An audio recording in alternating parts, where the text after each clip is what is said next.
Hi అండి. Welcome back to my channel.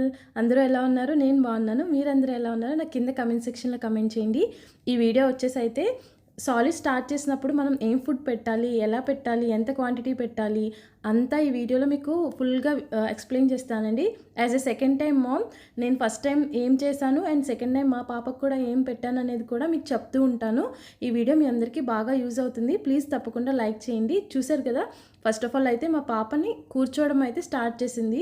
ఒక్కసారి అన్నప్రాసన అయిన తర్వాత మీరైతే సాలిడ్స్ అయితే స్టార్ట్ చేయించండి. నేనైతే ఇక్కడ ఫస్ట్ రైస్ పౌడర్తో అయితే స్టార్ట్ చేస్తాను. చూసారు కదా! నేను క్వాంటిటీ అయితే 2 స్పూన్స్ తీసుకున్నాను. అదైతే చాలా చాలా చాలా ఎక్కువ. నాకు సెకండ్ టైం మామ్‌గా కూడా నాకు తెలిసి కూడా నేను తప్పు చేశాను. కానీ మీరైతే తప్పు చేయకండి. ఎందుకంటే స్టార్టింగ్‌లో పిల్లలు ఒక్క స్పూన్ నేను చూపించిన స్పూన్ కన్నా ఇంకా హాఫే తింటారు. అంత కూడా తినరు. నేను పెట్టిందంతా వేస్ట్ చేసేసాను కూడా. ఏంటంటే మనం ఏదో తినేస్తారు పిల్లలు అనుకుంటాం కానీ వాళ్ళు ఏం తినరు.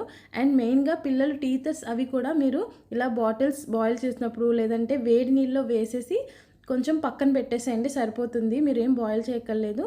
ఇంకా రైస్ దగ్గరికొస్తే నేను వేడి నీళ్ళలో ఇలా ఉడికించి పెట్టుకున్నానండి. చూసారు కదా! ఇంత క్వాంటిటీ కూడా తినలేదు మా పాప. ఫస్ట్ టైం తినింది కాబట్టి ఒక 2 స్పూన్స్ అంతే. అంతకు మించి ఎక్కువ తినలేదు.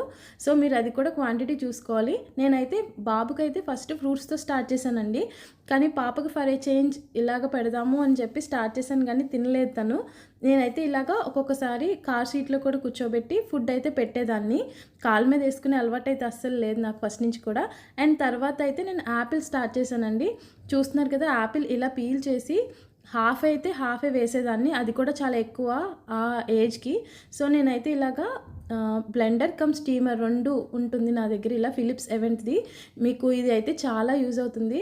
మీరు గనుక ఫస్ట్ టైం మామ్ అయితే గనుక ఇలాంటిది ఒకటి ఇన్వెస్ట్ చేయండి. చాలా అంటే చాలా యూజ్ అవుతుంది. మీరు ఎక్కువ ఏం కష్టపడక్కర్లేదు. ఎక్కువ గిన్నెలు కూడా ఏం చేసేయక్కర్లేదు. జస్ట్ మీరు తిప్పి పెడితే స్టీమ్ అవుతుంది. దాన్నే తిప్పితే బ్లెండ్ అవుతుంది. అండ్ కింద మనం అయితే వాటర్ అయితే వేసుకోవాలండి. కింద ఎవెంట్ ఉంది కదా! అందులో లోపల మీకు అన్ని ఇన్‌స్ట్రక్షన్స్ అన్నీ ఇస్తాడు. చూసి నాకైతే ఇది బాగా యూజ్ అయిందండి. ఫస్ట్ టైం మా బాబుకైతే నేను జస్ట్ మామూలు స్టీమర్ బాస్కెట్ లాంటిది ఉంటుంది కదా! ఇది యూజ్ చేశాను. కానీ నాకు ఇది అయితే చాలా బాగా అనిపించింది. అండ్ సాలిడ్ స్టార్ట్ చేసినప్పుడే చిన్నగా వాటర్ కూడా స్టార్ట్ చేయాలి. జస్ట్ వాళ్ళు ఏదో ఎక్కువ తాగేస్తారని కాదు. జస్ట్ ఏంటంటే నేను చిన్న గ్లాస్‌లో స్పూన్‌తో పట్టించేదాన్ని అంతే. అది కూడా ఒక్క స్పూన్ లేదంటే 2 స్పూన్స్. చూసారు కదా మా పాప. దాన్ని ఫస్టు స్మెల్ చేసి ఆ తర్వాత టేస్ట్ చేసేది. చాలా చాలా కొంచెం కష్టమైంది నాకు పెట్టడం. అండ్ ఆ తర్వాత ఏంటంటే బనానాస్ కూడా స్టార్ట్ చేశాను. మీరు ఏదన్నా ఒక్క ఫ్రూట్ స్టార్ట్ చేసినప్పుడు దాన్ని 3 డేస్ అయితే చేయాలండి.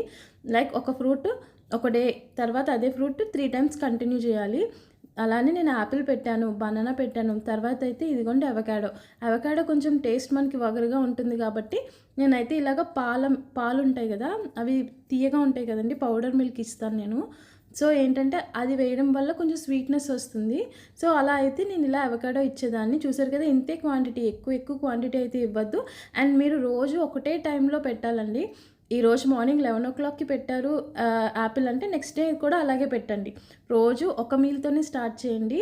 ఈరోజు యాపిల్ 11:00కి పెడితే అలానే 3 డేస్ యాపిల్ కంటిన్యూ చేయండి. అలాగే నెక్స్ట్ నేనైతే వెజిటబుల్స్ తర్వాత స్టార్ట్ చేశాను. ఫస్ట్ అయితే ఫ్రూట్స్‌లో యాపిల్, పియర్, బనానా, అవకాడో ఇంకా అప్పుడప్పుడు కాన్‌స్టిపేషన్ వస్తది పిల్లలకి. తర్వాత ప్లమ్ ఇచ్చేదాన్ని. అండ్ అయితే నెక్స్ట్ వచ్చేసి వెజిటబుల్స్‌లో అయితే చాలా చాలా మంచిది క్యారెట్ అండి. నేనైతే క్యారెట్‌తో స్టార్ట్ చేశాననమాట. చూసారు కదా! సేమ్ ఇలానే. అదేంటంటే కట్ చేసి ఆ స్టీమర్‌లో వేసేదాన్ని. అది అయిపోయిన తర్వాత నాకు సౌండ్ వచ్చేది. అది మళ్ళీ తిప్పి బ్లెండ్ చేసేదాన్ని. అంతే ఇలా ఈజీగా ఉండేది. నాకు పెద్ద పని దాని దగ్గర నుంచుని అస్తమాను స్టవ్ దగ్గర నుంచుని చూసుకోవాల్సిన పని ఉండదు. As a second time mom నాకు అది చాలా యూజ్ అయింది. First time mom and working వాళ్ళకి కూడా చాలా యూజ్ అవుతుంది.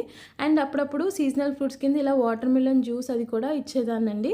నేను ఆల్మోస్ట్ అన్ని ఫ్రూట్స్, వెజిటబుల్స్ కూడా కవర్ చేశాను. చూసారా ఇదైతే బ్రోకలీ. దాన్ని కూడా ఇలా స్టీమ్ చేసి ఇదేంటంటే కొంచెమే అని చెప్పి మా బాబుకు స్టీమ్ చేసినప్పుడు స్టీమర్‌లో పెట్టాను. కొంచెంని దాన్ని ఇలా మిక్సీలో వేసి చేశాననమాట. ఇది బ్రోకలీ. ఇది కూడా కొంచెం వగటగా ఉంటుంది. కావాలంటే మీరు ఇందులో పాల పౌడర్ వేసుకోవచ్చు. లేదంటే మిల్క్ వేసుకోవచ్చు. లేదంటే బ్రెస్ట్ మిల్క్ కూడా వేసుకోవచ్చు. తర్వాతనే నేనైతే ఇంకా పప్పులు, రైస్‌లోకి వెళ్ళానండి.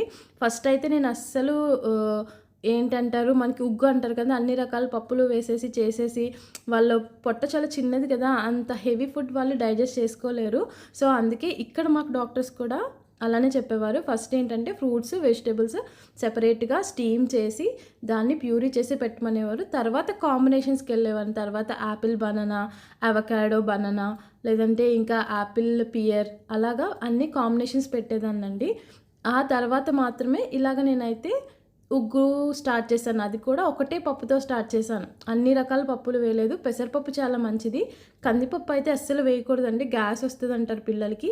అందుకే నేను రైస్ ఇంకా పెసరపప్పు బాగా కడిగి శుభ్రం చేసి ఫ్యాన్ కింద ఆరబెట్టి అందులో ఫ్రై చేశానండి. ఫ్రై చేసినప్పుడు కొంచెం జీలకర్ర, వాము వేసి చేశాను. అది మిక్సీ పట్టుకుని మెత్తగా చేసుకుని ఇలా ఉగ్గులా చేసుకునేదాన్ని. చూసారు కదా! కొంచెం ఒక స్పూన్ తీసుకోండి. అందులోనే వాటర్ వేసి ఇలాగా దగ్గర నుంచుని దగ్గరికి అయ్యే వరకు ఇలాగ ఉడికించండి. ఇందులోనే మీరు వెండి గిన్నె ఉంటే చాలా మంచిదండి. అంటే ఆ వేడి వేడి వామ్ అన్నము కానీ, వామ్ ఉగ్గు కానీ అలా వేసినప్పుడు ఆ సిల్వర్‌లో ఉండే గుణాలన్నీ కూడా ఇందులోకి వెళ్తాయంట. అందుకే మనకేంటంటే సిల్వర్‌లో వేసి పెట్టమంటారు పిల్లలకి. సో, అందులోనే కొద్దిగా నేను నెయ్యి వేసుకొని బాగా కలిపి అలా పెట్టేదాన్ని. ఇందులో నేనైతే సాల్ట్ అస్సలు వేసేదాన్ని కాదండి. అలానే పెట్టేదాన్ని. అండ్ నెక్స్ట్ అయితే ఇలాగ క్యారెట్ కూడా ఇలా ఒక్కోసారి స్టీమర్‌లో చేసి, ఒక్కొక్కసారి మిక్సీలో అయితే వేసుకునేదాన్ని. ఇదే క్యారెట్ ప్యూరీని అలా ఉగ్గులో కలిపేదాన్ని. ఫస్ట్ మనం వెజిటబుల్స్ స్టార్ట్ చేసాం కాబట్టి ఆల్రెడీ, అందుకే నేను నెక్స్ట్ కాంబినేషన్స్‌లోకి వెళ్ళేదాన్ననమాట. Carrot, potato, broccoli, sweet potato అయితే చాలా హెల్తీ.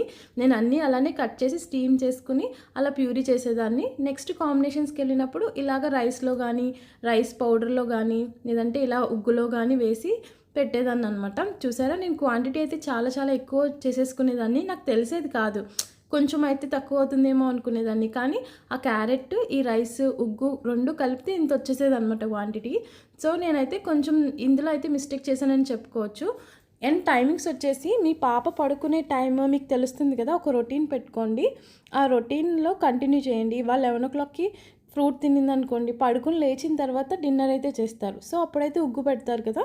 సో, నేను మా పాప ఇలా పడుకున్నప్పుడు కాట్‌లో ఒక్కతే పడుకుంటుందండి లోపల. మంచం మీద ఏస్తే ఎక్కడ కింద పడిపోతదని ఇలా కాట్‌లో వేస్తాను. తను పడుకున్నాక నేనైతే ఫుడ్ అయితే ప్రిపేర్ చేయడం స్టార్ట్ చేస్తాను. తను లేచే టైంకి అదైతే కొంచెం చల్లారుతుంది. అండ్ ఉగ్గు అయితే చాలా ఈజీ. మీకు అప్పటికప్పుడు అయిపోతుంది. అండ్ చాలా సింపుల్ అండ్ చాలా హెల్తీ కూడా. తర్వాత నేను కాంబినేషన్స్ చేశానన్నాను కదా! పంప్కిన్ కూడా పెట్టేదాన్నండి. పంప్కిన్ కూడా చాలా హెల్తీ. ఇలాగ వెజిటబుల్స్‌లో అయితే చాలా రకాలు స్టార్ట్ చేశాను. తర్వాత ఇంకా కాంబినేషన్స్‌లోకి అయితే వెళ్ళేదాన్ని. ఒక్కొక్కసారి నాకు టైం లేనప్పుడు ఏం చేసేదాన్నంటే ఇలాగే రైస్ బాయిల్ చేసేసుకుని పక్కన స్టీమర్‌లో అయితే వెజిటబుల్స్ పెట్టేసుకునేదాన్ని. ఏదన్నా ఒకటే అండి, బ్రోకలీ గానీ, క్యారెట్ గానీ, స్వీట్ పొటాటో గానీ, ఇవన్నీ బీన్స్, కాలీఫ్లవర్ అన్నీ ట్రై చేశాను మా పాపకైతే. ఇలాగ అన్నీ స్టీమ్ చేసి ఇలాగ గిన్నెలో అయితే వేసి 2 మిక్స్ చేసి పెట్టేదాన్ని. అంటే ఒక వెజిటబుల్ కూడా వెళ్ళాలి, ఒక కార్బ్ వెళ్ళాలి, ఒక వెజిటబుల్ కూడా వెళ్ళాలి అని చెప్పేసి ఇలా పెట్టేదాన్ని. సో, మీరు కూడా అలానే ట్రై చేస్తారని అనుకుంటున్నాను. అండ్ ఉగ్గు కూడా ట్రై చేయొచ్చు. మీరు ఏంటంటే ఒకటేలాగా అన్ని రకాల పప్పులు స్టార్టింగే పెట్టేయకుండా స్టార్టింగ్ కొంచెం వేరేగా విధంగా ట్రై చేసి మీ పాపకి ఏం సూట్ అవుతుందో, లేదంటే మీ పిల్లలకి ఏం సూట్ అవుతుందో చూసుకుని మీరైతే కంటిన్యూ చేయొచ్చు. నేను ఇందులో ఇలానే పంప్కిన్ కూడా వేశాను. అలానే స్వీట్ పొటాటో కూడా ఇలాగ వేసి పెట్టేదాన్ని. నేను 7 మంత్స్ తర్వాత రైస్ అయితే పెట్టేశానండి. అంటే ఉగ్గు స్టార్ట్ చేశాను మధ్యాహ్నం మాటలు.